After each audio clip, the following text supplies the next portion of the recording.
Olá pessoal, aqui é a professora Sônia França e vamos dar início a mais uma aula de algoritmos e estrutura de dados. E nessa aula eu vou falar para vocês sobre as pilhas. As pilhas, elas são estruturas de dados bem simples, com operações bastante restritas, e elas fazem uma analogia quando a gente tem uma pilha de livros, uma pilha de pratos. A gente vai sobrepondo um elemento sobre o outro e na hora da retirada a gente sempre tira a partir do último elemento colocado, de cima para baixo. Então, aqui a gente tem a pilha de pratos, em que eu vou colocando um prato sobre o outro. E na hora de retirar, eu sempre vou retirar o último que eu coloquei e assim por diante. A mesma coisa que a pilha de livros. Eu tenho a pilha, eu sempre vou tirar o que a gente chama do topo. Então, quais são as características de uma pilha? O novo elemento sempre é inserido no topo da pilha. Como eu falei ali na pilha de pratos, eu vou chegando com um novo prato, eu vou colocar em cima dos demais, colocando ele no topo da pilha. Quando uma remoção é feita, o elemento removido é sempre o que se encontra no topo da pilha. Então, vocês vão ver que vai ter aí uma regra, tanto nas operações de inserção quanto de remoção, que vai caracterizar essa estrutura ser uma pilha. A consulta é apenas para o elemento do topo da pilha. Veja que nas listas a gente fazia a inserção, remoção e a consulta, mas a consulta eu dizia qual era o elemento que eu estava procurando na estrutura. Aqui a pilha, sempre a gente consulta o topo. E a listagem, ela é opcional. Normalmente a gente implementa a listagem mais para checar realmente a situação atual da pilha, mas não é uma operação que é obrigatória na maioria das implementações. Então, a pilha ela é bastante útil e ela pode ser usada na resolução de equações, certo? Quando a gente tem equações com parênteses, elas são resolvidas com pilhas. Também a gente vai ver que pilhas podem ser bastante utilizadas em jogos. Um exemplo de jogo clássico de utilização de pilhas é o jogo da Torre de Hanoi e um bastante conhecido que é o jogo Paciência, que você vai ter também um conjunto de cartas que vão sendo sobrepostas, né? E sempre que você vai tirar é a que está lá no topo do bolinho, né? Então, você tem uma regra aí das características das pilhas. Então, assim como as listas, esse tipo de estrutura ela pode ser implementada com vetores ou com ponteiros. Então, que significa que ela pode ser estática ou dinâmica. A gente primeiro está vendo todas as estruturas desenvolvidas com vetores, as estáticas, posteriormente a gente vai ver as estruturas implementadas com ponteiros, que seriam as mesmas estruturas, só que implementadas de forma dinâmica. Então, vamos passar aqui para a gente ver a pilha estática. Então, primeiramente, vamos ver como é a sua representação gráfica, certo? Então, a gente tem um vetor com um conjunto de elementos. O vetor pode ser de um elemento simples ou um vetor de registro, cada posição guardando várias informações ou uma única. Eu tenho uma variável que me diz quantos elementos eu tenho no vetor. Sempre que a gente tem vetor, independente da estrutura, a gente vai precisar dessa variável que controle quantos elementos eu tenho armazenado para ver qual é a posição livre, se a estrutura já está cheia, se já alcançou a capacidade máxima. Então, a gente tem essa variável aqui que eu estou chamando de tampilha, que seria o tamanho da pilha. Aqui, se a gente for olhar de uma forma mais próximo do que a gente entende da pilha na vida real, com um elemento em cima do outro, é como se a gente tivesse essa representação aqui, certo? O elemento 0 com o elemento 1, em cima vem o elemento n, e aí a gente tem sempre o último elemento que foi colocado na estrutura da pilha, ele é chamado de topo. Então, a gente chama o topo da pilha, certo? Então, aqui, se a gente fosse olhar para o nosso vetor, o topo da pilha vai ser o 13, é o último elemento que foi colocado.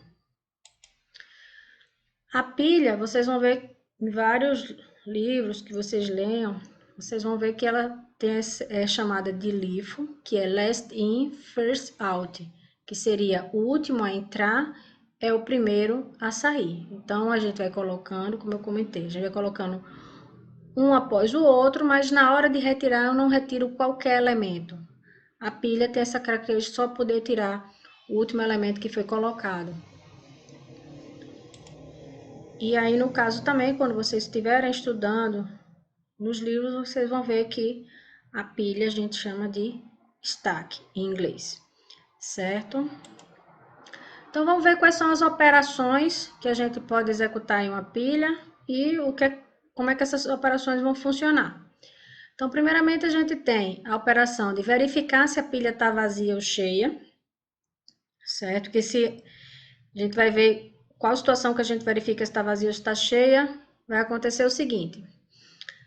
Na operação de empilhar, que é inserir um elemento na estrutura, né, nas listas a gente chama a operação de inserir. Se a gente for ver, quando estudar as pilhas, vocês vão ver que a gente chama a operação de inserir de empilhar. Então, na hora que eu for empilhar, que seria inserir um elemento no topo da pilha, que no inglês também vocês vão ver na literatura, que é a operação push. Tem a operação desempilhar, que é a da retirada, mas na retirada sempre tem que retirar o elemento do topo. Eu não vou escolher qual elemento que eu vou remover, ele já vai me dizer, olha, o elemento que vai ser removido é o elemento do topo, que seria o desempilhar. Então, remove o elemento do topo da pilha.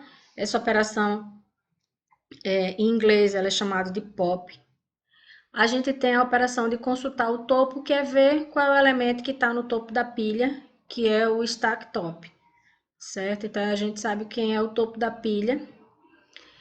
E, opcionalmente, a gente pode também definir a operação listar pilha, que vai ver todos os elementos da pilha. Coloquei aqui em azul exatamente porque é uma operação opcional. Vocês também vão, em algum momento, vocês podem ouvir o termo Stack Overflow. Quem já passou pelas disciplinas de sistemas operacionais, de infraestrutura de hardware, infraestrutura de software, já pode ter ouvido esse termo, né? Que seria quando a pilha chega na sua capacidade máxima e pode tentar fazer um armazenamento numa pilha que já está cheia. Então, só dar aqui um exemplo, certo? Eu tenho aqui o meu vetor vazio, né? E a minha pilha não tem ninguém. Então, a minha variável tampilha está zerada. E eu chego com um novo elemento. Se eu vou chegar com um novo elemento, ele vai colocar no topo da pilha. O topo da pilha vai ser exatamente a posição tampilha. Então, se eu chego com um novo elemento, o novo elemento vai ser colocado na posição tampilha, que é 0. Vou colocar aqui 3. E aí, o tamanho da pilha vai crescer uma unidade. Então, eu vou agora a variável tampilha vai ficar com 1. Então, minha pilha tem tamanho 1. E o topo da pilha vai ser o último elemento que eu coloquei, que é o elemento 3, que seria o tampilha menos 1. Se chega um novo elemento, ele vai ser colocado no topo da pilha. Então, a próxima posição livre do vetor, nesse caso. Então, eu vou chegar aqui, vou colocar um 7.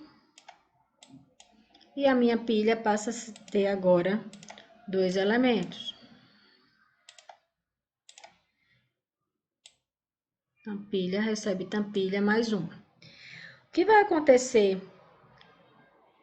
é que, conforme eu vou inserindo, né, e eu vou modificando o tamanho da minha pilha, né, que eu tenho aqui na variável tampilha, eu vou saber, obviamente, quem é o topo da pilha, que é o último elemento que eu coloquei, que é sempre tampilha menos 1, já que o meu vetor começa, as posições do vetor começam com 0. Né? Então, o último elemento colocado é o tampilha menos 1, que é o elemento 1, que é o elemento 7. O elemento da posição 1, que é o elemento 7. Se agora eu tentar resolver executar uma remoção, o que vai acontecer é que o elemento a ser removido é sempre o topo da pilha. Se ela é um elemento do final do vetor, lembra que nas listas, quando eu removi um elemento no meio do vetor, eu precisava fechar a posição daquele elemento. Então, na pilha fica bem simples, porque sempre a inserção é no final do vetor e sempre também a retirada é no final do vetor. Então, fica sempre muito simples as operações quando a gente está implementando uma pilha. Então, se na hora que eu for executar uma operação de retirada da pilha, de desempilhar, a única coisa que eu preciso fazer é diminuir uma unidade da variável tampilha, certo? Tampilha só precisa receber -1, e aqui nesse caso, o meu tampilha vai passar a ser 1, certo? O 7 vai continuar lá no vetor, como se fosse um lixo, certo? Mas significa que, se eu tentar agora empilhar um novo elemento, chegou um novo elemento, eu vou inserir, sempre eu insiro onde? Na posição tampilha. Então, se chega agora um 8, o 8 vai ser colocado na posição tampilha que tem 1. Então, como tampilha tem 1, o 8 vai ser colocado onde tinha o 7, sobrepondo o valor que tinha lá anteriormente. Então, o 8 sobrepõe o 7 e a minha pilha agora passa a ter 2 elementos, certo? Então, veja que fica bem simples, né, a inserção e a remoção, porque a gente não tem a necessidade de deslocamento, não tem necessidade de procurar o local onde aquele elemento vai ser inserido, nem retirado. Então, é um tipo de estrutura que vai ter situações específicas para a sua utilização, e aí vocês já sabem como seria a implementação dessas operações, certo? Já viu o comportamento de cada uma das operações. E agora a gente vai ver o código em C da implementação de uma pilha estática.